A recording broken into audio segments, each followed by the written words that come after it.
آئیے اب شروع کرتے ہیں یوسف علیہ السلام کا قصہ۔ قرآن کریم نے اس قصے کو احسن القصص کہا ہے۔ اس کے بارے میں اللہ تعالی نے پوری ایک سورت یعنی سورہ یوسف نازل فرمائی۔ اس قصے میں دو عظیم نبیوں کا تذکرہ ہے، سیدنا یعقوب بن اسحاق علیہ السلام اور یوسف بن یعقوب علیہ السلام کا۔ اپنے بھائیوں کی وجہ سے یوسف علیہ السلام کن حالات کا شکار ہوئے، آپ اس کا تفصیل سے ذکر سنیں گے۔ سورہ یوسف مکی ہے اور یوسف علیہ السلام کا قصہ اگرچہ ابتلاء و آزمائش کی داستان ہے، لیکن اس میں اور بھی بہت سے فوائد ہیں۔ سننے والا اس سے لطف اندوز ہوتا ہے، اپنے اندر رحم اور انس کے جذبات محسوس کرتا ہے۔ اس قصے میں ان حالات کی طرف بھی اشارہ ہے جو انبیاء کے ساتھ پیش آتے ہیں۔ عام انبیاء کے حالات واقعات سے معلوم ہوتا ہے کہ پہلے وہ آسودہ حال تھے، لیکن جب انہوں نے دعوت دی تو ان کی قوم نے انہیں جھٹلایا، پھر آزمائش کا سلسلہ شروع ہوا، پھر ان کی قوموں پر عذاب آیا۔ اس قصے میں معاملہ اس کے بالکل برعکس ہے۔ اس میں شروع میں ابتلاء آزمائش کا دور ہے، پھر آسانی اور فراوانی کی داستان ہے۔ ایسا کیوں ہوا؟ علماء کے اس بارے میں مختلف اقوال ہیں۔ عطا رحمت اللہ علیہ فرماتے ہیں، غمزدہ پریشان حال اگر یوسف علیہ السلام کے قصے کو سنتا ہے تو اس کے دل کو سکون ملتا ہے، وہ مطمئن ہو جاتا ہے، اس لیے کہ اس میں تنگی کے بعد آسانی ہے، مشکلات کے بعد اللہ کی نعمتوں کا نزول اس سے ظاہر ہے۔ سورہ یوسف سورہ ہود کے بعد نازل ہوئی۔ سورہ ہود میں انبیاء کرام کے تذکرے کے بعد قوم ہود اور قوم صالح کی تباہی کا ذکر آتا ہے، پھر ان اقوام کا تذکرہ ہے جو تباہ و برباد ہوئی۔ پھر سورہ یوسف عام الحزن میں نازل ہوئی۔ یہ وہ سال تھا جس میں نبی صلی اللہ علیہ وسلم کے چچا ابو طالب فوت ہوئے۔ ابو طالب ہر طرح آپ کا ساتھ دیتے رہے تھے، یہاں تک کہ رسول اکرم صلی اللہ علیہ وسلم فرماتے ہیں، قریش نے مجھ سے صحیح معنوں میں دشمنی کا آغاز ابو طالب کی وفات کے بعد کیا۔ ایک قول کے مطابق ابو طالب کی وفات کے صرف 3 دن بعد آپ کی پیاری اور محبوب بیوی، جنت کی عورتوں کی سردار، دنیا جہان کی افضل ترین عورتوں میں سے ایک سیدہ خدیجۃ الکبریٰ رضی اللہ عنہا اس دنیا سے رخصت ہو گئیں۔ انا للہ و انا الیہ راجعون۔ یہاں تک کہ ابن عباس رضی اللہ عنہما فرماتے ہیں، رسول اللہ صلی اللہ علیہ وسلم نے 4 خط کھینچے، پھر صحابہ کرام کو مخاطب کر کے فرمایا، جانتے ہو یہ خط میں نے کیوں کھینچے ہیں؟ انہوں نے کہا، ہم نہیں جانتے۔ تو آپ صلی اللہ علیہ وسلم نے فرمایا، جنت کی افضل ترین عورتیں 4 ہیں، ایک مریم بنت عمران، دوسری خدیجہ بنت خویلد، تیسری فاطمہ بنت محمد اور چوتھی فرعون کی بیوی آسیہ بنت مزاحم رضی اللہ عنہن اجمعین۔ سیدہ خدیجہ رضی اللہ عنہا اور ابو طالب کی وفات کا آپ صلی اللہ علیہ وسلم کو بہت شدید صدمہ ہوا۔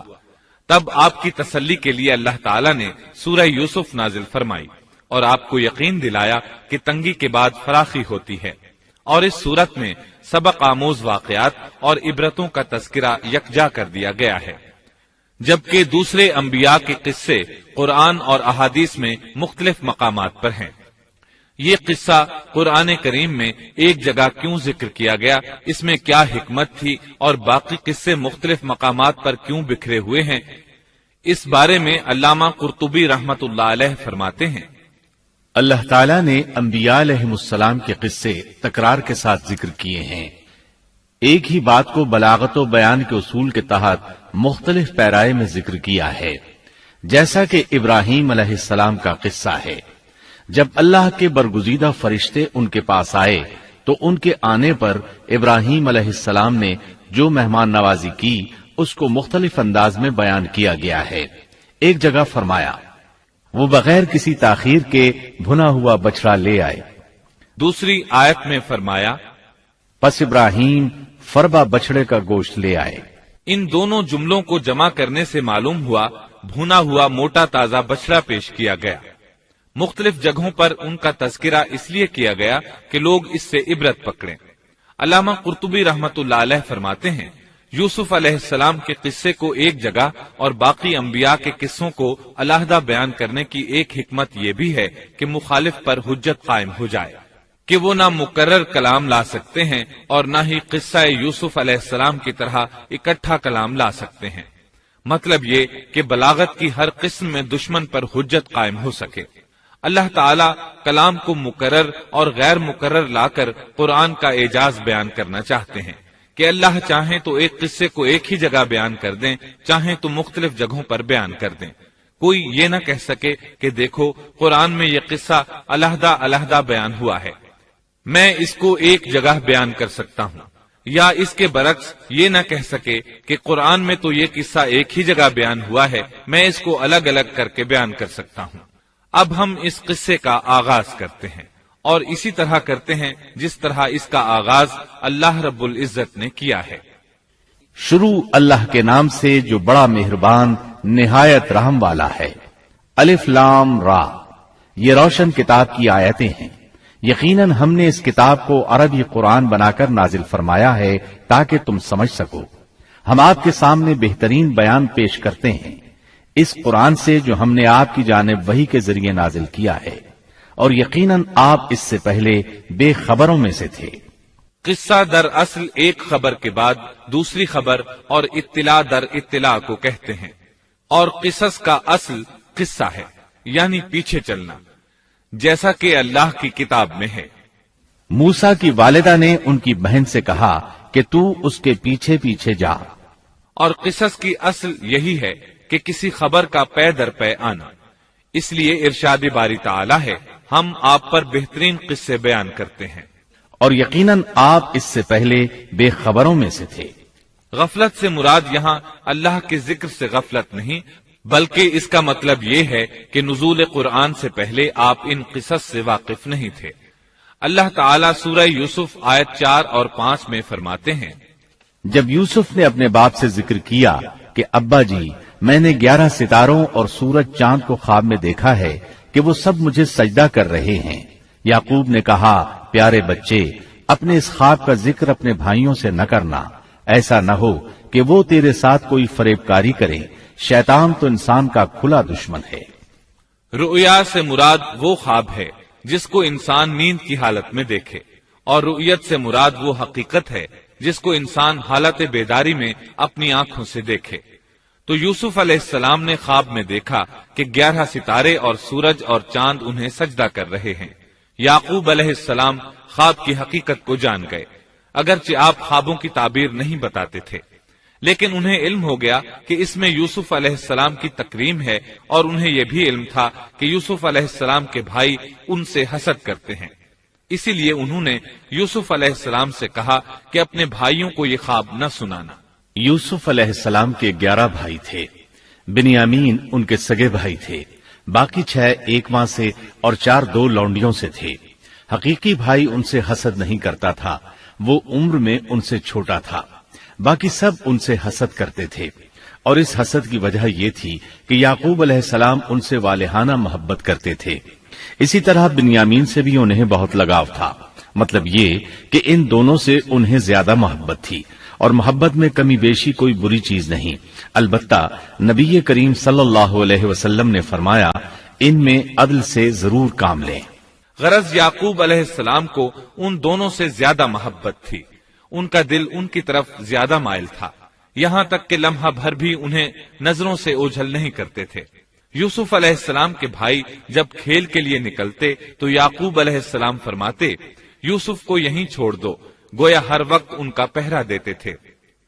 اللہ تعالیٰ سورہ یوسف آیت 6 میں فرماتے ہیں، اور اسی طرح تجھے تیرا پروردگار برگزیدہ کرے گا، اور تجھے معاملہ فہمی یعنی خوابوں کی تعبیر بھی سکھائے گا، اور اپنی نعمت تجھے بھرپور عطا فرمائے گا، اور یعقوب کے گھر والوں کو بھی، جیسے کہ اس نے اس سے پہلے تیرے دادا اور پردادا یعنی ابراہیم و اسحاق کو بھی بھرپور اپنی نعمت دی۔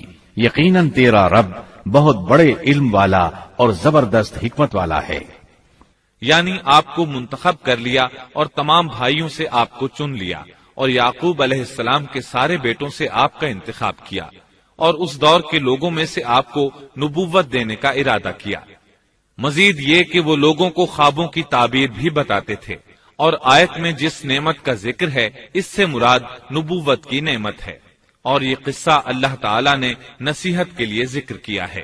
اللہ تعالیٰ سورہ یوسف آیت 7 اور 8 میں فرماتے ہیں، یقیناً یوسف اور اس کے بھائیوں میں دریافت کرنے والوں کے لیے بڑی بڑی نشانیاں ہیں، جبکہ انہوں نے کہا کہ یوسف اور اس کا بھائی بنسبت ہمارے باپ کو بہت زیادہ پیارا ہے، حالانکہ ہم طاقتور جماعت ہیں، کوئی شک نہیں کہ ہمارے ابا سری غلطی میں ہیں۔ کہا جاتا ہے کہ یہودیوں نے نبی کریم صلی اللہ علیہ وسلم سے یوسف علیہ السلام کے قصے کے متعلق سوال کیا تو یہ مکمل صورت انہیں قصہ سنانے کے لیے نازل ہوئی، جبکہ بنی اسرائیل کو یہ مکمل قصہ معلوم نہ تھا، اور جو معلوم تھا وہ بھی تحریف شدہ تھا۔ قرآن ان کی اس تحریف کو واضح کرنے کے لیے بھی نازل ہوا، اور جو بھی بنی اسرائیل کا شخص یا کوئی اور اس کے متعلق پوچھے گا اس کے لیے عبرتیں اور نصیحتیں ہیں۔ یوسف کے بھائیوں نے کہا کہ ہمارا باپ یوسف اور اس کے بھائی سے زیادہ محبت کیوں کرتا ہے، جبکہ ہم ایک جماعت ہیں۔ اپنے باپ کے اس عمل پر اعتراض کیا، اور یقیناً یہ ایک بہت برا گمان تھا۔ ضلال کا معنی گمراہی ہوتا ہے، لیکن کبھی خطا پر بھی بولا جاتا ہے، اور انہوں نے باہمی مشورہ کیا اور سوچ بچار کے بعد یوسف علیہ السلام کے قتل کی تجویز طے ہوئی۔ اللہ تعالیٰ آیت 9 میں فرماتے ہیں، یوسف کو تو مار ہی ڈالو یا اسے کسی نامعلوم جگہ پھینک دو کہ تمہارے والد کا رخ صرف تمہاری طرف ہی ہو جائے، اس کے بعد تم نیک ہو جانا۔ مطلب یہ کہ وہ آپس میں کہنے لگے یوسف کو قتل کر دو۔ اس پر بڑے بھائی یہودا نے مداخلت کی اور کہا قتل بہت سنگین جرم ہے، اس پر وہ بولے تب پھر اسے کہیں غائب کر دو تاکہ باپ کی توجہ تمہاری طرف ہو جائے اور یوسف والی رکاوٹ ختم ہو جائے۔ دیکھیے کیسی سوچ ہے، پہلے برائی کریں گے پھر توبہ کریں گے اور نیک بن جائیں گے۔ بھلا کیا ایسا آدمی جو برائی اس نیت سے کرتا ہے بعد میں توبہ کر لے گا، کیا اس کی توبہ قبول ہوگی؟ علماء فرماتے ہیں توبہ کا دروازہ کھلا ہے۔ اللہ تعالیٰ رات کے وقت صدا دیتا ہے کہ دن کو برائی کرنے والے توبہ کر لے، اور دن کو آواز دیتا ہے رات کو برائی کرنے والے توبہ کر لے۔ کوئی توبہ کا دروازہ بند نہیں کر سکتا، یہاں تک کہ انسان جتنی بار بھی گناہ کر کے توبہ کرے اللہ قبول کرتا ہے۔ اس لیے اللہ نے ان کی توبہ قبول کر لی۔ تاہم اس بات سے ڈرنا چاہیے کہ اگر گناہ کرنے کے بعد توبہ کا موقع ہی نہ ملے اور موت آ لے تو کیا ہوگا؟ یہ بات نہایت ہی خوفناک ہے کہ توبہ کا موقع ہی نہ ملے۔ اللہ تعالیٰ آیت نمبر 10 میں فرماتے ہیں، ان میں سے ایک نے کہا یوسف کو قتل تو نہ کرو بلکہ اسے کسی اندھے کنویں کی تہ میں ڈالاؤ کہ اسے کوئی آتا جاتا قافلہ اٹھا لے جائے، اگر تمہیں کرنا ہی ہے تو یوں کرو۔ یہودا نے انہیں قتل سے روکا اور کہا قواسم کے راستے میں اموقی نام کا کنواں ہے، اسے اس میں ڈال دو، کوئی گزرتا ہوا قافلہ اسے اٹھا لے جائے گا، اس سے نجات ہی پانا چاہتے ہو تو یہ کام کرو۔ سب نے اس بات سے اتفاق کیا۔ اب اپنے باپ کے پاس گئے، باپ سے انہوں نے جو کہا آیت 11 اور 12 میں آتا ہے، انہوں نے کہا ابا آخر آپ یوسف کے بارے میں ہم پر اعتبار کیوں نہیں کرتے؟ ہم تو اس کے خیر خواہ ہیں، کل آپ ضرور اسے ہمارے ساتھ بھیج دیجئے کہ خوب کھائے پیے اور کھیلے، اور اس کی حفاظت کے ہم ذمہ دار ہیں۔ یعقوب علیہ السلام نے ان کی بات کے جواب میں جو کچھ کہا آیت نمبر 13 اور 14 میں اس کا ذکر موجود ہے۔ یعقوب نے کہا اسے تمہارا لے جانا مجھے تو سخت صدمہ دے گا، اور مجھے یہ بھی کھٹکا لگا رہے گا کہ تمہاری غفلت میں اسے بھیڑیا کھا جائے۔ انہوں نے جواب دیا کہ ہم جیسی زوراور جماعت کی موجودگی میں بھی اگر اسے بھیڑیا کھا جائے تو ہم بالکل نکمے ہی ہوئے۔ وہاں بھیڑیے کثرت سے تھے، اس لیے یعقوب علیہ السلام ڈرتے تھے۔ بیٹوں کے بار بار اصرار پر یعقوب علیہ السلام یوسف علیہ السلام کو ان کے ساتھ بھیجنے پر رضامند ہو گئے۔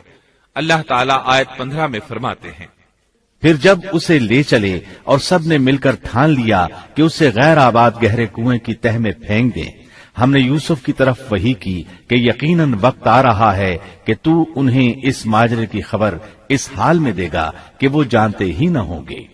بعض روایات کے مطابق انہوں نے راستے میں یوسف علیہ السلام کو مارا پیٹا، برا بھلا کہا، اور ایسا کرنا ان کے لیے معمولی بات تھی کیونکہ وہ تو قتل کے درپے تھے۔ آخر کار کنویں کے پاس پہنچے اور مشورے کے مطابق انہیں کنویں میں ڈال دیا۔ یوسف علیہ السلام کنویں میں ایک پتھر پر گرے، یعنی پانی میں نہ گرے۔ آپ اس پتھر پر بیٹھ گئے۔ اللہ تعالیٰ کی طرف سے انہیں تسلی دی گئی کہ آپ پریشان نہ ہوں، بہت جلد آپ کنویں سے نکلیں گے اور انہیں ان کے اس گھناؤنے فعل کے بارے میں بتلائیں گے، اور انہیں اس بات کا گمان بھی نہیں ہوگا کہ ایسا وقت بھی آئے گا۔ یوسف علیہ السلام کو کنویں میں ڈالنے کے بعد انہوں نے گھر جانے کی تیاری کی۔ آیت نمبر 16 میں آتا ہے، اور عشاء کے وقت وہ سب اپنے باپ کے پاس روتے ہوئے پہنچے۔ امام عامش قاضی شرح رحمت اللہ علیہ کی مجلس میں بیٹھے تھے۔ ایک عورت آئی، اس کا ایک آدمی سے جھگڑا تھا، وہ بہت شدت سے رو رہی تھی۔ عامش بولے، آپ دیکھتے نہیں یہ کس بری طرح رو رہی ہے؟ ان کا مطلب یہ تھا کہ یہ سچی ہے۔ قاضی شرح فرمانے لگے، یوسف علیہ السلام کے بھائی رات کو روتے ہوئے اپنے باپ کے پاس آئے تھے، پس فیصلہ رونے پر نہیں انصاف پر ہونا چاہیے۔ اب یوسف علیہ السلام کے بھائیوں نے باپ کو تفصیل سنائی۔ اللہ تعالیٰ اس کا ذکر آیت 17 میں فرماتے ہیں، اور کہنے لگے کہ ابا جی، ہم تو آپس میں دوڑ میں لگ گئے اور یوسف کو ہم نے سامان کے پاس چھوڑا، بس اسے بھیڑیا کھا گیا۔ آپ تو ہماری بات نہیں مانیں گے، گو ہم بالکل سچے ہی ہوں۔ سو انہوں نے یہ بات بتائی، لیکن اس سے جھوٹ صاف ظاہر ہو رہا تھا، جیسا کہ اگلی آیت میں ہے۔ اور یوسف کے کرتے کو جھوٹ موڑ کے خون سے خون آلود بھی کر لائے تھے۔ ابن عباس رضی اللہ عنہما فرماتے ہیں کہ انہوں نے بکری ذبح کی اور یوسف علیہ السلام کی قمیص پر اس کا خون مل لیا، اور خون میں لت پت قمیص یعقوب علیہ السلام کے پاس لے آئے۔ جب یعقوب علیہ السلام نے دیکھا تو فرمانے لگے، یہ بھیڑیا بھی کتنا رحم دل تھا، میرے بیٹے کو تو کھا لیا اور قمیص کو کچھ نہیں کہا، تمہاری عقل کہاں ہے؟ اس بات کا ذکر آیت 18 میں ہے۔ باپ نے کہا، یوں نہیں، بلکہ تم نے اپنے ہی دل سے ایک بات بنا لی ہے، پس صبر ہی بہتر ہے، اور تمہاری بنائی ہوئی باتوں پر اللہ ہی سے مدد کی طلب ہے۔ ادھر دوسری طرف کیا ہوا؟ آیت 19 میں اللہ فرماتے ہیں، اور ایک قافلہ آیا اور انہوں نے اپنے ایک پانی لانے والے کو بھیجا، اس نے اپنا ڈول لٹکا دیا اور کہنے لگا، واہ واہ، خوشی کی بات ہے، یہ تو ایک لڑکا ہے۔ انہوں نے اسے مال تجارت قرار دے کر چھپا دیا، اور اللہ اس سے باخبر تھا جو وہ کر رہے تھے۔ تفصیل اس کی یہ ہے کہ ایک قافلہ اس کنویں کے پاس سے گزرا جس میں یوسف علیہ السلام موجود تھے۔ انہوں نے پانی کی تلاش میں ایک خادم کو بھیجا، وہ کنویں تک پہنچا، اس نے کنویں میں ڈول لٹکایا، یوسف علیہ السلام اس ڈول میں بیٹھ گئے۔ خادم نے ڈول نکالا تو اس میں ایک خوبصورت بچے کو دیکھا، مارے خوشی کے وہ پکار اٹھا، یہاں ایک لڑکا ہے۔ اس زمانے میں غلاموں اور لونڈیوں کی تجارت ہوتی تھی، انہیں خوف محسوس ہوا کہ کہیں یہ لڑکا ان سے چھن نہ جائے۔ اس خوف کے پیش نظر انہوں نے یوسف علیہ السلام کو چھپا لیا۔ انہوں نے یہ بھی سوچا کہ شاید یہ بھاگا ہوا غلام ہے، اگر اس کا مالک آ گیا تو وہ اسے لے جائے گا۔ یہ قافلہ مدائن سے مصر جا رہا تھا۔ جب یہ مصر پہنچے تو انہوں نے یوسف علیہ السلام کو معمولی قیمت میں فروخت کر دیا۔ معمولی قیمت میں فروخت کرنے کی جلدی بھی انہوں نے اسی خیال کے تحت کی کہ کہیں اس کا مالک نہ آ جائے۔ ابن عباس رضی اللہ عنہما فرماتے ہیں کہ انہوں نے یوسف علیہ السلام کو صرف 20 درہم میں بیچ دیا، اور یہ نہایت معمولی قیمت تھی۔ آیت نمبر 21 میں ہے، مصر والوں میں سے جس نے اسے خریدا تھا اس نے اپنی بیوی سے کہا کہ اسے بہت عزت و احترام کے ساتھ رکھو، بہت ممکن ہے کہ یہ ہمیں فائدہ پہنچائے یا اسے ہم اپنا بیٹا ہی بنا لیں۔ یہ شخص مصر کا وزیر خزانہ تھا، بے اولاد تھا۔ اس نے سوچا شاید یہ لڑکا بڑا ہو کر اچھا انسان بنے، لہذا کیوں نہ ہم اسے بیٹا بنا لیں۔ اس طرح یوسف علیہ السلام وزیر خزانہ کے گھر پلے بڑھے۔ وزیر خزانہ عزیز مصر کہلاتا تھا۔ عزیز نے آپ کو بیٹوں کی طرح رکھا۔ آپ کچھ بڑے ہوئے تو شاہی محل کی دیکھ بھال آپ کے ذمہ لگا دی گئی، شاہی محل کے تمام اختیارات آپ کے سپرد کر دیے گئے۔ اللہ تعالیٰ آیت 21 اور 22 میں فرماتے ہیں، یوں ہم نے مصر کی سرزمین میں یوسف کا قدم جما دیا کہ ہم اسے خواب کی تعبیر کا کچھ علم سکھا دیں۔ اللہ اپنے ارادے پر غالب ہے، لیکن اکثر لوگ بے علم ہوتے ہیں۔ اور جب یوسف پختگی کی عمر کو پہنچ گئے تو ہم نے اسے قوت فیصلہ اور علم دیا. ہم نیک کاروں کو اسی طرح بدلہ دیتے ہیں. یوسف علیہ السلام بہت پاکیزہ اور توحید والے ماحول میں پروان چڑھے. گھر کا سارا انتظام انہی کے ہاتھ میں تھا. آپ بہت بصیرت اور سوجھ بوجھ سے گھر کا نظام چلا رہے تھے. ابھی عزیز مصر کی بیوی نے آپ کو گمراہ کرنے کی کوشش نہیں کی تھی کہ حلم، علم اور بصیرت کی صفات آپ میں موجود تھیں. مفسرین لکھتے ہیں جب یوسف علیہ السلام کی عمر 17-18 سال کی ہوئی تو جوانی کے ساتھ ان کے حسن میں مزید اضافہ ہوا. حسن یوسف واقعی بے مثال تھا. نبی اکرم صلی اللہ علیہ وسلم فرماتے ہیں، معراج کی رات میری ملاقات یوسف علیہ السلام سے ہوئی. ایسا لگتا تھا کہ دنیا کا نصف حسن یوسف علیہ السلام کو ملا ہے. مفسرین اس کی وضاحت کرتے ہیں کہ حسن کو اللہ تعالیٰ نے 2 حصوں میں تقسیم کیا ہے. آدھا حسن یوسف علیہ السلام کو دیا اور آدھا باقی ساری مخلوق میں تقسیم کر دیا. اللہ اکبر، یہ ہے حسن یوسف. اور جب یوسف کے حسن کی کیفیت یہ ہے تو پھر اس کے خالق کے کیا کہنے. جب عزیز مصر کی بیوی نے ان کا حسن دیکھا تو بے اختیار ہو گئی. اس کے اندر ہیجان پیدا ہوا. اس نے یوسف علیہ السلام سے بدکاری کا ارادہ کر لیا. ان کے ساتھ لطف و عنایت کا سلسلہ شروع کر دیا اور پھسلانے کے جتنے طریقے ہو سکتے تھے وہ اختیار کیے. ناز و نخرے کے ساتھ اس سے پیش آنے لگی. اللہ آیت 23 میں فرماتے ہیں، اس عورت نے جس کے گھر میں یوسف تھے یوسف کو بہلانا پھسلانا شروع کیا کہ وہ اپنے نفس کی نگرانی چھوڑ دے اور دروازے بند کر کے کہنے لگی، لو آ جاؤ.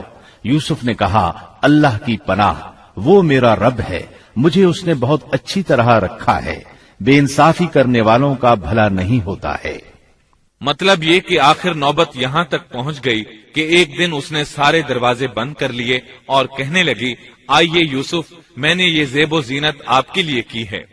یوسف علیہ السلام فرمانے لگے، اللہ کی پناہ، یہ ناممکن ہے، میں ایسا نہیں کر سکتا. کیا میں اپنے مالک کی گھر والی سے بدکاری کروں جس نے مجھے اپنے بیٹوں کی طرح ناز و نعمت میں رکھا؟ یہ بہت بڑا ظلم ہے اور ظالم لوگ فلاح نہیں پا سکتے. آپ نے فوراً انکار کر دیا، اس لیے کہ آپ صاحب علم تھے، صاحب حلم تھے، بادشاہ کے مقام اور مرتبے کو جاننے کے ساتھ برائی کے نقصانات سے بھی باخبر تھے. خود صاحب فضل تھے اور اہل فضل کے مقام و مرتبے سے بھی واقف تھے. قرآن کریم کی آیات آپ کی طہارت اور پاکیزگی بیان کر رہی ہیں. آیت 24 میں ہے، اس عورت نے یوسف کا قصد کیا اور یوسف اس کا قصد کرتے اگر وہ اپنے پروردگار کی دلیل نہ دیکھتے. یوسف علیہ السلام نے اس کا ارادہ نہیں کیا، یہاں تک کہ اللہ تعالیٰ کی مہربانی سے ان کے دل میں اس گناہ کا خیال تک نہیں آیا. اللہ تعالیٰ نے آخر آپ کو علم بھی دیا تھا اور حلم بھی. آپ بادشاہ کے مرتبے سے واقف تھے، نیک تھے، جانتے تھے زانی کبھی فلاح نہیں پا سکتا، بلکہ آپ نے تو فوراً کہہ دیا، اللہ کی پناہ، میں ایسا ہرگز نہیں کر سکتا. اتنی بڑی آزمائش میں ان کے دل میں خیال آنا ممکن تھا. جیسا کہ سخت گرمی اور پیاس کی حالت میں کسی کو ٹھنڈے پانی کا گلاس ملے تو دل میں پانی پی لینے کا خیال ضرور آتا ہے، لیکن پھر یاد آتا ہے کہ وہ روزے سے ہے. لیکن یوسف علیہ السلام کے دل میں تو اتنا سا خیال بھی نہیں آیا. اس کی وجہ یہ تھی کہ آپ نے اپنے رب کی دلیل دیکھی تھی. وہ دلیل کیا تھی، اس بارے میں مفسرین کے مختلف اقوال ہیں. بعض کہتے ہیں آپ نے جبرائیل علیہ السلام کو دیکھا، بعض کہتے ہیں آپ نے یعقوب علیہ السلام کو دیکھا، وہ انہیں انگلی کے اشارے سے منع کر رہے تھے. بعض نے لکھا ہے کہ آپ نے دروازے پر یہ لکھا دیکھا تھا، بے شک زنا بڑی بے حیائی اور بہت ہی بری راہ ہے. بہرحال یہ مفسرین اور مورخین کے اقوال ہیں. اس بارے میں کوئی صحیح حدیث نہیں ملتی. اتنا ہے کہ آپ نے کوئی ایسی چیز دیکھی ضرور تھی جس کی بنا پر آپ کو خیال تک نہ آیا، اور برہان اللہ ہی کی طرف سے تھی. اس نے انہیں سوچنے بھی نہ دیا. اللہ آیت نمبر 24 میں فرماتے ہیں، اس طرح ہم نے انہیں اس برائی اور بے حیائی سے بچا لیا کیونکہ وہ ہمارے مخلص بندوں میں سے تھے. اللہ نے آپ کو صرف زنا سے نہیں برائی سے بھی بچا لیا. یہ اس بات کی دلیل ہے کہ آپ نے ارادہ تک نہیں کیا. پھر اسی آیت میں اللہ نے آپ کو اپنا برگزیدہ بندہ فرمایا اور یہ ممکن ہی نہیں کہ کوئی انسان اللہ کے برگزیدہ بندوں میں سے بھی ہو اور پھر کفر بھی کرے، ہرگز ممکن نہیں۔ انبیاء ایسی باتوں سے پاک رہتے ہیں۔ عزیز مصر کی بیوی نے اصرار کیا، آپ کو مجبور کیا اور لگی چمٹنے تو یوسف علیہ السلام وہاں سے بھاگے۔ عزیز کی بیوی آپ کے پیچھے بھاگی۔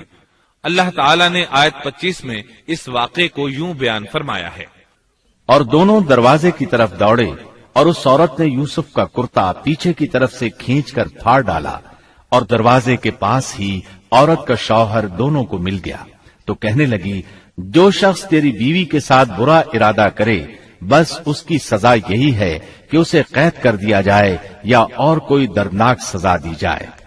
سیدنا یوسف علیہ السلام خود کو بچانے کے لیے دروازے کی طرف دوڑ پڑے تھے، یہ پیچھے دوڑی، دروازہ بند تھا۔ ابھی آپ دروازہ کھولنے کی کوشش کر رہے تھے کہ اس نے پیچھے سے آپ کی قمیص پکڑ لی، جھٹکا جو لگا تو قمیص پیچھے سے پھٹ گئی۔ اسی دوران دروازہ کھل گیا اور عزیز مصر اندر داخل ہوا۔ اس نے یہ منظر اپنی آنکھوں سے دیکھا کہ اس کی بیوی زیب و زینت کے ساتھ بن سنور کر یوسف علیہ السلام کے بالکل پیچھے کھڑی ہے۔ اسی وقت اس نے خود کو الزام سے بچانے کے لیے کہہ دیا، جو تیری بیوی کے ساتھ برائی کا ارادہ رکھتا ہے اس کا کیا بدلہ ہے؟ پھر خود ہی کہنے لگی، اسے قید خانے میں بند کر دینا چاہیے۔ ایسا اس نے اس لیے کہا کہیں وہ یوسف علیہ السلام کو قتل نہ کر دے۔ ادھر یوسف علیہ السلام نے بھی فوراً اپنا دفاع کیا اور کہا، میں مجرم نہیں بلکہ یہ ساری کارستانی اس کی اپنی ہے۔ آیت 26 اور 27 میں ہے۔ یوسف نے کہا، یہ عورت ہی مجھے پھسلا رہی تھی، اور عورت کے قبیلے ہی کے ایک شخص نے گواہی دی کہ اگر اس کا کرتا آگے سے پھٹا ہوا ہو تو عورت سچی ہے اور یوسف جھوٹ بولنے والوں میں سے ہے، اور اگر اس کا کرتا پیچھے کی جانب سے پھٹا ہوا ہو تو عورت جھوٹی ہے اور یوسف سچوں میں سے ہے۔ یہ گواہ کون تھا؟ اس بارے میں دو قسم کی روایات ہیں۔ پہلی روایت یہ ہے کہ وہ دودھ پیتا بچہ تھا، اس نے کہا کہ اس عورت نے بہکایا ہے اور یہ اللہ کا معجزہ تھا۔ دوسری روایت یہ ہے کہ عزیز مصر کے ساتھ اس کا چچا زاد تھا، اس نے کہا، قمیص دیکھو کہاں سے پھٹی ہے، پیچھے سے پھٹی ہے تو یوسف سچے، اور آگے سے پھٹی ہے تو پھر وہ سچی ہے، یوسف جھوٹے ہیں۔ آیت نمبر 28 میں آتا ہے، سو جب خاوند نے دیکھا کہ یوسف کا کرتا پیٹھ کی جانب سے پھٹا ہوا ہے تو صاف کہہ دیا کہ یہ تو عورتوں کی چال بازی ہے، بے شک تمہاری چال بازی بہت بڑی ہے۔ سید قطب کہتے ہیں، عزیز مصر ان لوگوں میں سے تھا جن کے نزدیک شرف کی کوئی قیمت نہیں تھی۔ اگر اس میں غیرت ہوتی تو اس کا خون کھولتا، وہ عورت پر برہم ہوتا، لیکن اس نے غصے کے بغیر کہا۔ آیت 29 میں ہے، یوسف اب اس بات کو جانے دو، اور اے عورت تو اپنے گناہ سے توبہ کر، بے شک تو گناہ گاروں میں سے ہے۔ اس کے علاوہ اس نے کوئی اور بات نہ کی، یہاں تک کہ یوسف علیہ السلام کو گھر ہی میں رہنے دیا، جدا بھی نہ کیا۔ لیکن پھر یہ خبر شہر میں آگ کی طرح پھیل گئی، عورتیں طرح طرح کی باتیں کرنے لگیں، لوگ عزیز مصر کی بیوی کو تانے دینے لگے۔ آیت 30 میں ہے، اور شہر کی عورتوں میں چرچا ہونے لگا کہ عزیز مصر کی بیوی اپنے جوان غلام کو اپنا مطلب نکالنے کے لیے بہلانے پھسلانے میں لگی رہتی ہے، اس کے دل میں یوسف کی محبت بیٹھ گئی ہے، ہمارے خیال میں تو وہ سری گمراہی میں ہے۔ یہ چرچا ہونے لگا کہ عزیز مصر کی بیوی ایک غلام کے ساتھ برائی پر تل گئی، اگر کسی آزاد کے ساتھ ایسا کرتی تو معاملہ اور تھا، غلام سے محبت کر بیٹھی، یہ تو اس نے بے وقوفی کی انتہا کر دی، اس طرح اسے خوب برا بھلا کہا گیا۔ یہ خبر عزیز مصر کی بیوی تک بھی پہنچ گئی۔ آیت 31 میں ہے، اس نے جب ان عورتوں کی پرفریب مکارانہ باتیں سنی تو انہیں بلوا بھیجا اور ان کے لیے ایک مجلس مرتب کی، اور ان میں سے ہر ایک کو چھری دی اور کہا، اے یوسف ان کے سامنے چلے آؤ۔ ان عورتوں نے جب اسے دیکھا تو بہت بڑا جانا اور اپنے ہاتھ کاٹ لیے، اور زبان سے نکل گیا کہ اللہ کی پناہ، یہ انسان تو ہرگز نہیں، یہ تو یقیناً کوئی بہت ہی بزرگ فرشتہ ہے۔ وضاحت اس کی یہ ہے کہ اس عورت نے اپنے گھر میں ایک دعوت کا انتظام کیا، تمام عورتوں کو اس دعوت میں بلایا، دعوت کا انتظام اس طرح کیا کہ سب کے لیے ایک تکیہ لگایا، پھل سامنے رکھے اور ہر ایک کو ایک ایک چھری تھما دی۔ ساتھ ہی یوسف علیہ السلام سے کہا کہ مجلس میں آ جائیں۔ جب یوسف علیہ السلام آئے تو وہ انہیں دیکھ کر مبہوت رہ گئیں۔ ان کے حسن سے اس قدر متاثر ہوئیں کہ اپنا ہوش نہ رہا اور پھلوں کے بجائے اپنے ہاتھ کاٹ ڈالے، لیکن اس کا انہیں احساس تک نہ ہوا۔ سبحان اللہ، کیا حسن تھا جس کی وجہ سے انہوں نے اپنے ہاتھ کاٹ لیے اور خبر تک نہ ہوئی۔ کہنے لگیں یہ تو کوئی فرشتہ معلوم ہوتا ہے، انسان اتنا خوبصورت کیسے ہو سکتا ہے؟ آیت 32 میں ہے، اس وقت عزیز مصر کی بیوی نے کہا، یہ ہے وہ جس کے بارے میں تم مجھے تانا دے رہی تھی۔ میں نے ہر چند اس سے اپنا مطلب حاصل کرنا چاہا، لیکن یہ بال بال بچا رہا، اور جو کچھ میں اس سے کہہ رہی ہوں اگر یہ نہ کرے گا تو یقیناً یہ قید کر دیا جائے گا، اور بے شک یہ بہت ہی بے عزت ہوگا۔ یہ آیت اس بات کی واضح دلیل ہے کہ یوسف علیہ السلام نے برائی کا ارادہ نہیں کیا تھا۔ پھر بات یہیں پر ختم نہیں ہو گئی، بلکہ تمام عورتیں یوسف علیہ السلام پر ٹوٹ پڑیں۔ ان میں سے ہر ایک کی خواہش تھی کہ یوسف علیہ السلام اس سے محبت کریں اور بے حیائی کا ارتکاب کریں۔ اپنی عزت اور شرف کو انہوں نے خاک میں ملا دیا۔ یوسف علیہ السلام کے حسن پر فریفتہ ہو گئیں۔ اس کیفیت کو دیکھ کر یوسف علیہ السلام نے اپنے رب سے دعا کی۔ آیت 33 اور 34 میں آتا ہے، یوسف نے دعا کی کہ اے میرے پروردگار، جس بات کی طرف یہ عورتیں مجھے بلا رہی ہیں اس سے تو مجھے جیل خانہ بہت پسند ہے۔ اگر تو نے ان کا مکر و فریب مجھ سے دور نہ کیا تو میں تو ان کی طرف مائل ہو جاؤں گا اور بالکل نادانوں میں جا ملوں گا۔ اس سے ظاہر ہوا سب عورتیں یوسف علیہ السلام کو اپنی طرف متوجہ کر رہی تھیں۔ انہوں نے ہر طریقہ اختیار کیا، لیکن یوسف علیہ السلام نے کسی ایک کی طرف توجہ نہ دی۔ اللہ نے انہیں بچا لیا اور عورتوں کی چال کو ناکام بنا دیا۔ اس واقعے کی خبر بھی لوگوں میں پھیل گئی۔ عزیز مصر کی بیوی کو پتہ چل گیا کہ یہ خبریں پورے شہر میں پھیل گئی ہیں اور لوگ اسے ہی قصوروار ٹھہرا رہے ہیں۔ تب وہ اپنے خاوند کے پاس گئی، اس سے کہا، اب کیا کیا جائے؟ سب لوگ مجھے ہی الزام دے رہے ہیں، معاملہ بہت پھیل گیا ہے، اس بات کو دبانے کے لیے کچھ کرنا چاہیے۔ عزیز مصر نے کہا، پھر کیا کیا جائے؟ آخر آپس میں مشورہ ہوا، دونوں اس پر متفق ہو گئے۔ ابن عباس رضی اللہ عنہما فرماتے ہیں، انہوں نے یوسف علیہ السلام کو ایک گدھے پر سوار کیا اور ایک ڈھول والا ساتھ کر دیا اور یہ منادی کرائی کہ اس عبرانی غلام نے اپنی مالکہ کے ساتھ برائی کی کوشش کی ہے، لہٰذا اسے اس جرم کی پاداش میں جیل میں ڈالا جاتا ہے۔ گویا انہوں نے اپنے پر سے الزام ختم کرنے کا یہ منصوبہ سوچا۔ اس بارے میں اللہ آیت 35 میں فرماتے ہیں، پھر ان تمام نشانوں کے دیکھ لینے کے بعد بھی انہیں یہی مصلحت معلوم ہوئی کہ یوسف کو کچھ مدت کے لیے قید خانے میں رکھیں۔ انہوں نے یہ اس لیے کہا تاکہ یوسف علیہ السلام پر تہمت لگائی جا سکے۔ اس طرح یوسف علیہ السلام قید خانے میں آ گئے۔ ان کے ساتھ 2 نوجوان اور قید خانے میں بھیجے گئے تھے۔ کچھ دن ساتھ رہنے کے بعد وہ جان گئے کہ یوسف علیہ السلام نیک سیرت انسان ہیں، عبادت گزار نوجوان ہیں۔ ایک رات دونوں نوجوانوں نے خواب دیکھے۔ صبح ہوئی تو دونوں یوسف علیہ السلام کے پاس گئے اور اپنا اپنا خواب سنایا۔ قرآن کریم آیت 36 میں اس کو یوں بیان کرتا ہے، اس کے ساتھ ہی 2 اور جوان بھی جیل خانے میں داخل ہوئے۔ ان میں سے ایک نے کہا کہ میں نے خواب میں اپنے آپ کو شراب نچوڑتے دیکھا ہے، اور دوسرے نے کہا میں نے اپنے آپ کو دیکھا ہے کہ میں اپنے سر پر روٹی اٹھائے ہوئے ہوں جسے پرندے کھا رہے ہیں۔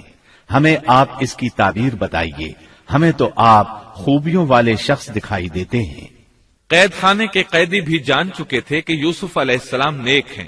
آپ نے سوچا یہ دین کی دعوت دینے کا بہترین موقع ہے۔ انہوں نے جو کچھ ان سے کہا وہ آیت نمبر 37 اور 38 میں اس طرح آیا ہے، یوسف نے کہا تمہیں جو کھانا دیا جاتا ہے اس کے تمہارے پاس پہنچنے سے پہلے ہی میں تمہیں اس کی تعبیر بتلا دوں گا۔ یہ سب اس علم کی بدولت ہے جو مجھے میرے رب نے سکھایا ہے۔ میں نے ان لوگوں کا مذہب چھوڑ دیا ہے جو اللہ پر ایمان نہیں رکھتے اور آخرت کے بھی منکر ہیں۔ میں اپنے باپ دادوں کے دین کا پابند ہوں، یعنی ابراہیم، اسحاق اور یعقوب کے دین کا۔ ہمیں ہرگز یہ سزاوار نہیں کہ ہم اللہ کے ساتھ کسی کو بھی شریک کریں. ہم پر اور تمام اور لوگوں پر اللہ کا یہ خاص فضل ہے، لیکن اکثر لوگ ناشکری کرتے ہیں. آپ نے سب سے پہلے اپنا تعارف کرایا، ابراہیم اور یعقوب علیہ السلام کے بارے میں بتایا، اور اس زمانے کے لوگ ابراہیم علیہ السلام کو مانتے تھے. ابراہیم علیہ السلام معروف تھے، جانے پہچانے تھے. نبی کریم صلی اللہ علیہ وسلم سے پوچھا گیا کہ کریم یعنی عزت دار کون ہے؟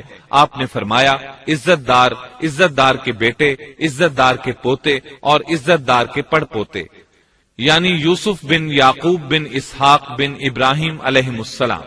مطلب یہ کہ 4 پشتوں تک نبوت کی فضیلت یوسف علیہ السلام کے سوا کسی کے حصے میں نہیں آئی. یہ عزت اور بزرگی کی انتہا ہے. آپ نے اپنے دین کا تعارف کرانے کے بعد ان سے جو کچھ کہا وہ آیت 39 اور 40 میں آتا ہے. اے میرے قید کے ساتھیوں، کیا بھلا کئی جدا جدا پروردگار بہتر ہیں یا ایک اللہ زبردست طاقتور؟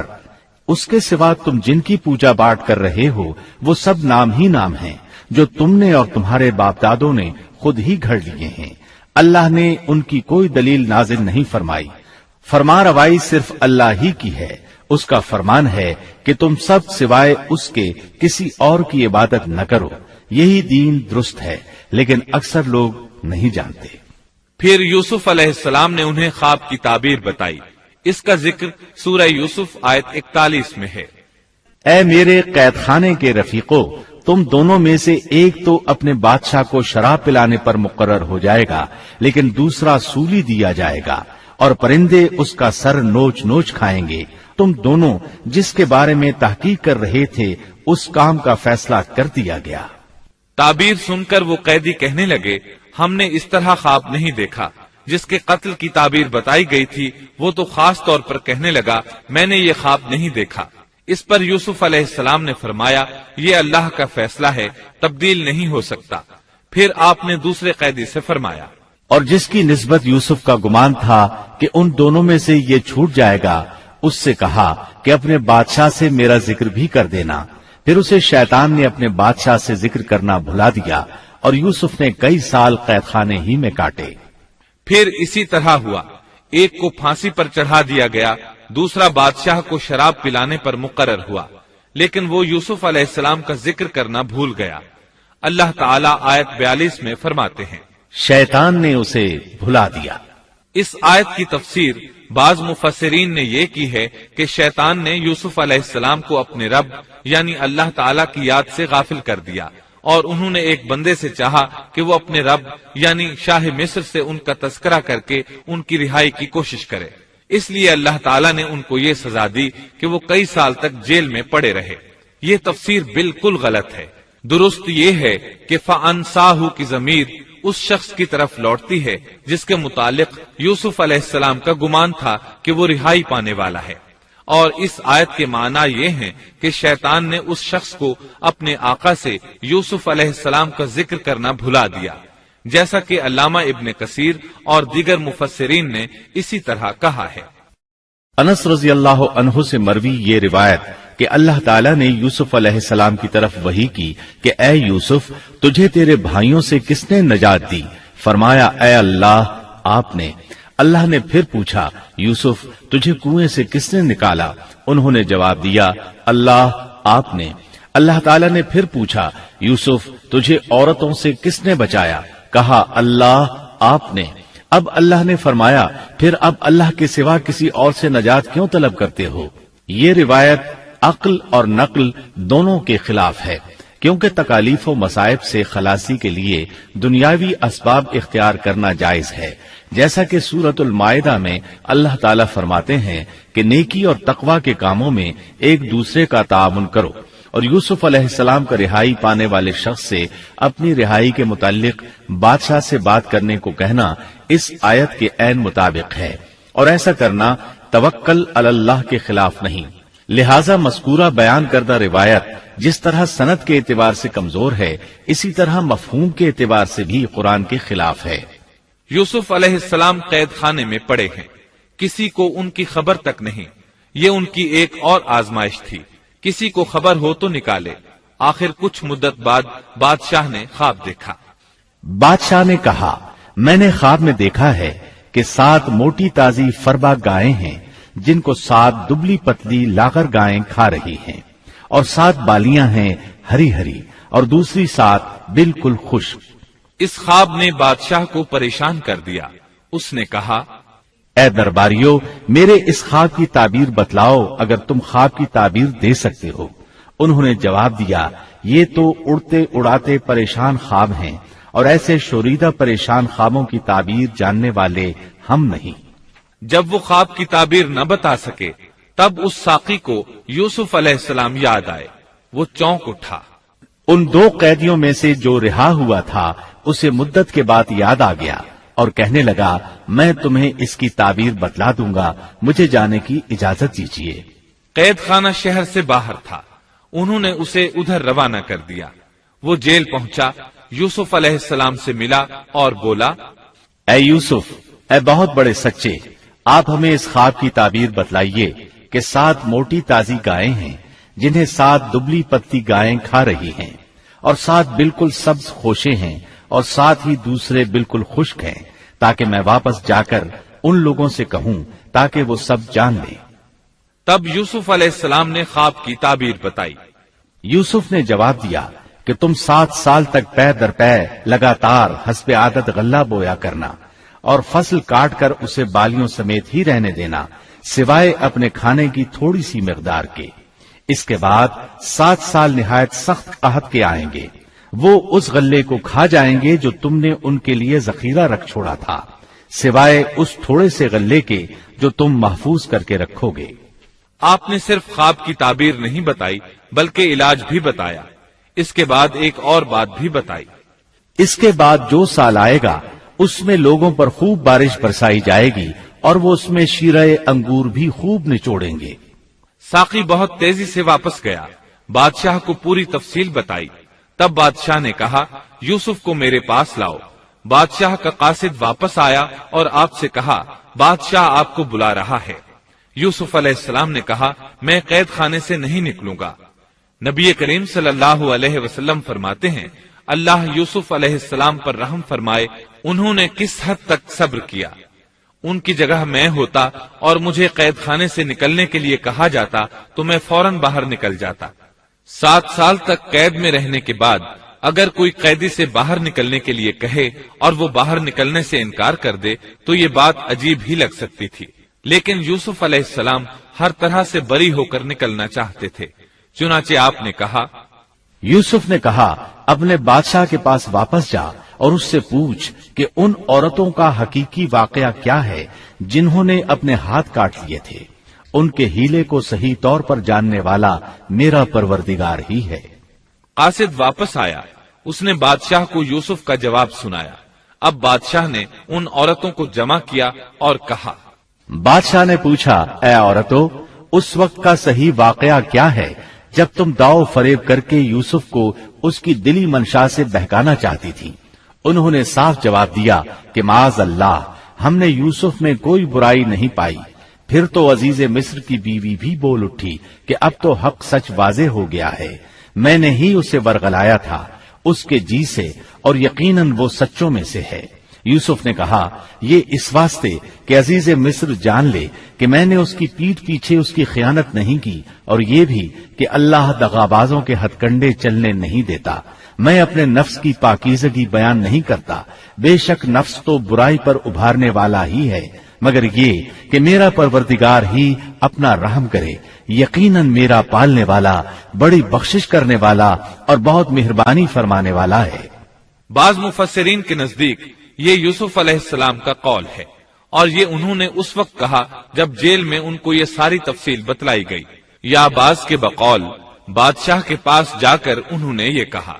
بعض مفسرین کے نزدیک یہ بھی عزیز مصر کی بیوی ہی کا قول ہے، اور مطلب یہ ہے کہ یوسف کی غیر موجودگی میں بھی اسے غلط طور پر تہمت لگا کر خیانت کا ارتکاب نہیں کرتی، بلکہ امانت کے تقاضوں کو سامنے رکھتے ہوئے اپنی غلطی کا اعتراف کرتی ہوں۔ یا یہ مطلب ہے کہ میں نے یوسف کو پھسلانے کی کوشش ضرور کی، لیکن واقعہ یہ ہے کہ اپنے خاوند کی خیانت نہیں کی اور کسی بڑے گناہ میں واقع نہیں ہوئی۔ حافظ ابن کثیر نے اسی قول کو ترجیح دی ہے اور اسے سیاق و معانی کے اعتبار سے زیادہ مناسب اور موزوں قرار دیا ہے۔ آیت 54 میں اللہ تعالیٰ فرماتے ہیں، بادشاہ نے کہا اسے میرے پاس لاؤ کہ میں اسے اپنے خاص کاموں کے لیے مقرر کر لوں۔ پھر جب اس سے بات چیت کی تو کہنے لگا کہ آپ ہمارے ہاں آج سے ذی عزت اور امانت دار ہیں۔ تب یوسف علیہ السلام بولے، یوسف نے کہا آپ مجھے ملک کے خزانوں پر مقرر کر دیجئے، میں حفاظت کرنے والا اور باخبر ہوں۔ اسی طرح ہم نے یوسف کو ملک کا قبضہ دے دیا کہ وہ جہاں کہیں چاہے رہے سہے، ہم جسے چاہیں اپنی رحمت پہنچا دیتے ہیں، ہم نیکوکاروں کا ثواب ضائع نہیں کرتے، یقیناً ایمانداروں اور پرہیزگاروں کو اخروی اجر بہت ہی بہتر ہے۔ بادشاہ نے یوسف علیہ السلام کو ملک کا مکمل اختیار دے دیا، اور ایک روایت میں ہے اس نے کہا، یوسف میرا اختیار اب صرف کرسی تک محدود ہے۔ اس طرح تمام معاملات یوسف علیہ السلام کے اختیار میں آ گئے اور خیر و برکت کے سال شروع ہو گئے۔ یوسف علیہ السلام نے ان سالوں سے خوب فائدہ اٹھایا، ہر طرف بھلائی ہی بھلائی ہو گئی، غلے کی فراوانی ہو گئی، جس طرح یوسف علیہ السلام چاہتے تھے اسی طرح خرچ کیا جاتا تھا۔ پھر اس طرح 7 سال ختم ہو گئے اور قحط کے سال شروع ہو گئے۔ اس قحط نے نہ صرف مصر کو بلکہ فلسطین وغیرہ کے علاقوں کو بھی اپنی لپیٹ میں لے لیا۔ اب چونکہ مصر بہت زیادہ خوشحال تھا، یوسف علیہ السلام نے 7 سال تک غلے کو بچا بچا کر رکھا تھا، اس لیے لوگ مصر آنا شروع ہو گئے۔ فلسطین میں بھی غلہ ختم ہو گیا۔ یعقوب علیہ السلام اور ان کے بیٹوں تک بھی قحط کے اثرات پہنچ گئے، بلکہ ان کے علاقے میں قحط شدید ہو گیا۔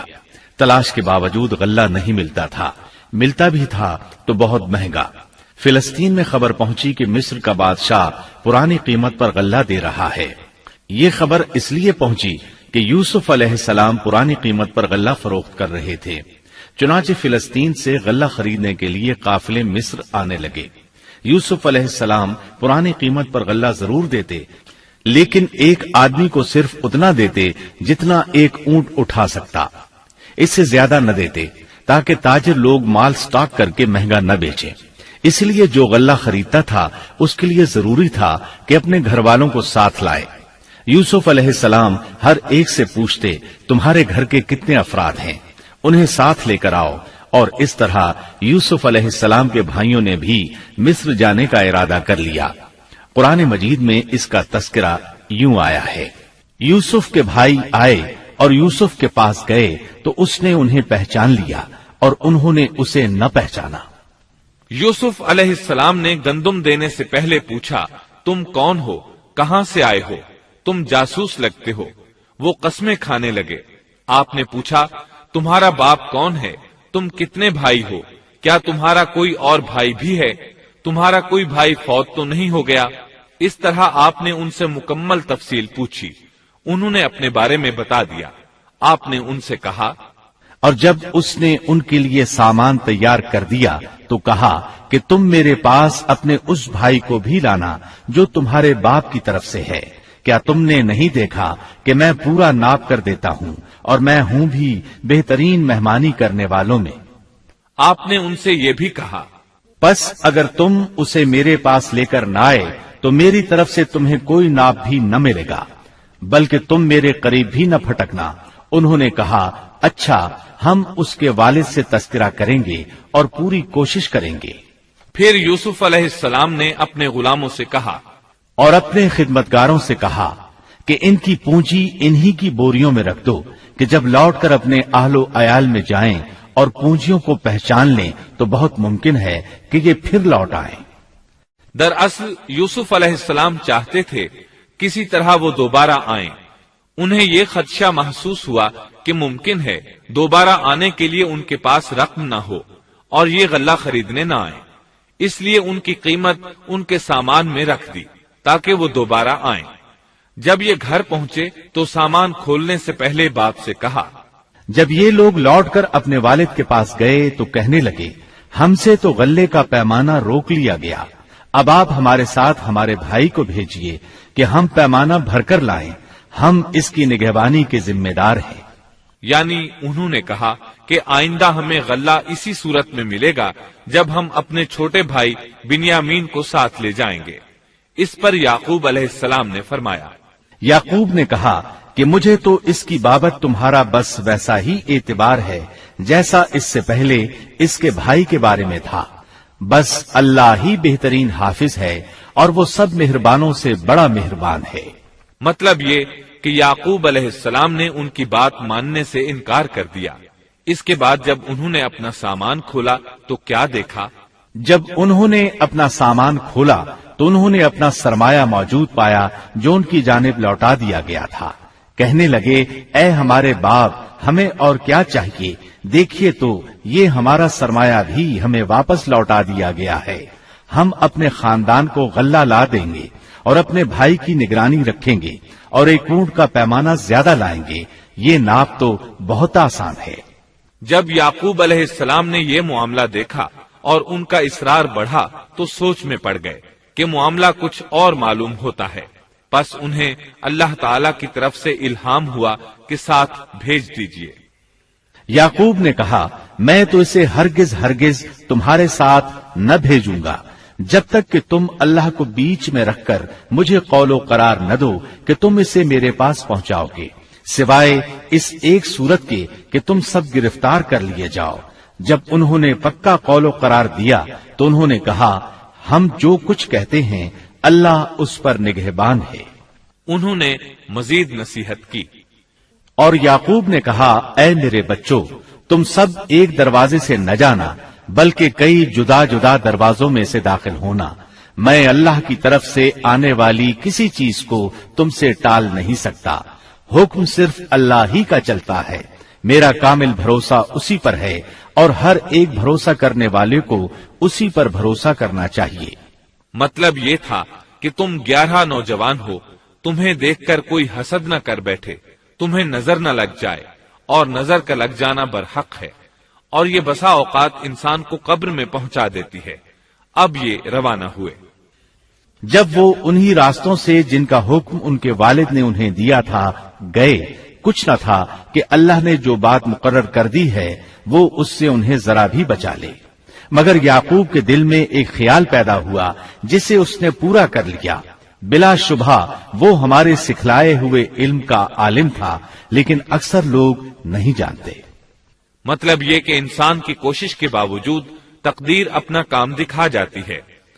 عطا رحمت اللہ علیہ فرماتے ہیں کہ یعقوب علیہ السلام کے بارے میں یہ جو فرمایا کہ اس کے پاس ہمارا دیا ہوا علم تھا، اس کا مطلب یہ ہے کہ یعقوب علیہ السلام جو بھی بات کرتے تھے اس میں اللہ کا ذکر ہوتا اور غور و فکر کے بعد بات کرتے، پہلے اللہ کا نام لیتے، اور یہی ان کا علم تھا۔ یوسف علیہ السلام کے بھائی گئے اور دربار میں حاضر ہوئے۔ آپ نے معمول کے مطابق ان کی رہائش کا انتظام کیا، ہر دو کو ایک کمرہ دیا۔ اس طرح بنیامین اکیلے بچ گئے۔ یوسف علیہ السلام نے فرمایا، چلو اسے ادھر میرے پاس چھوڑ جاؤ۔ جب وہ چلے گئے تو یوسف علیہ السلام نے انہیں گلے سے لگا لیا۔ یہ سب جب یوسف کے پاس پہنچ گئے تو اس نے اپنے بھائی کو اپنے پاس جگہ دی اور کہا کہ میں تیرا بھائی یوسف ہوں، بس یہ جو کچھ کرتے رہے اس کا کچھ رنج نہ کر۔ مطلب یہ کہ وہ بنیامین کو بھی ستاتے رہے۔ اس کے بعد یوسف علیہ السلام نے کیا کیا، اس کا ذکر سورہ یوسف آیت 70 تا 77 میں سنیے۔ پھر جب انہیں ان کا سامان اسباب ٹھیک ٹھاک کر کے دیا تو اپنے بھائی کے سامان میں پانی پینے کا پیالہ رکھ دیا۔ پھر ایک آواز دینے والے نے پکار کر کہا کہ اے قافلے والو، تم لوگ تو چور ہو۔ انہوں نے ان کی طرف منہ پھیر کر کہا کہ تمہاری کیا چیز کھوئی گئی ہے؟ جواب دیا کہ شاہی پیالہ گم ہے، جو اسے لے آئے اسے ایک اونٹ کے بوجھ کا غلہ ملے گا، اس وعدے کا میں ضامن ہوں۔ انہوں نے کہا، اللہ کی قسم، تم کو خوب علم ہے کہ ہم ملک میں فساد پھیلانے کے لیے نہیں آئے اور نہ ہم چور ہیں۔ انہوں نے کہا، اچھا چور کی کیا سزا ہے اگر تم جھوٹے ہو؟ جواب دیا کہ اس کی سزا یہی ہے کہ جس کے اسباب میں سے پایا جائے وہی اس کا بدلہ ہے۔ ہم تو ایسے ظالموں کو یہی سزا دیا کرتے ہیں۔ بس یوسف نے ان کے سامان کی تلاشی شروع کی، اپنے بھائی کے سامان کی تلاشی سے پہلے۔ پھر اس پیمانے کو اپنے بھائی کے سامان سے نکالا. ہم نے یوسف کے لیے اسی طرح یہ تدبیر کی. اس بادشاہ کے قانون کی روح سے یہ اپنے بھائی کو نہیں روک سکتا تھا مگر یہ کہ اللہ کو منظور ہو. ہم جس کے چاہیں درجے بلند کر دیں. ہر ذی علم پر فوقیت رکھنے والا دوسرا ذی علم موجود ہے. انہوں نے کہا کہ اگر اس نے چوری کی تو کوئی تعجب کی بات نہیں، اس کا بھائی بھی پہلے چوری کر چکا ہے. یوسف نے اس بات کو اپنے دل میں رکھ لیا اور ان کے سامنے بالکل ظاہر نہ کیا. کہا کہ تم بڑے بدقماش ہو اور جو تم بیان کرتے ہو اسے اللہ ہی خوب جانتا ہے. اب وہ بادشاہ یعنی یوسف علیہ السلام کی منت سماجت کرنے لگے.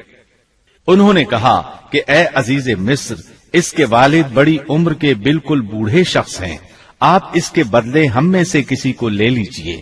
ہم دیکھتے ہیں کہ آپ بڑے نیک نفس ہیں.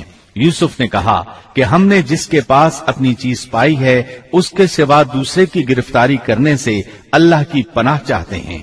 ایسا کرنے سے تو ہم یقیناً ناانصافی کرنے والے ہو جائیں گے. جب وہ اس سے مایوس ہو گئے تو تنہائی میں بیٹھ کر مشورہ کرنے لگے. ان میں جو سب سے بڑا تھا اس نے کہا، تمہیں معلوم نہیں کہ تمہارے والد نے تم سے اللہ کی قسم لے کر پختہ قول قرار لیا ہے اور اس سے پہلے یوسف کے بارے میں تم کوتاہی کر چکے ہو. پس میں تو اس سرزمین سے نہ ٹلوں گا جب تک کہ والد صاحب خود مجھے اجازت نہ دیں یا اللہ میرے اس معاملے کا فیصلہ کر دے. وہی بہترین فیصلہ کرنے والا ہے. تم سب والد صاحب کی خدمت میں واپس جاؤ اور کہو کہ ابا جی، آپ کے صاحبزادے نے چوری کی اور ہم نے وہی گواہی دی تھی جو ہم جانتے تھے. ہم کچھ غیب کی حفاظت کرنے والے نہ تھے.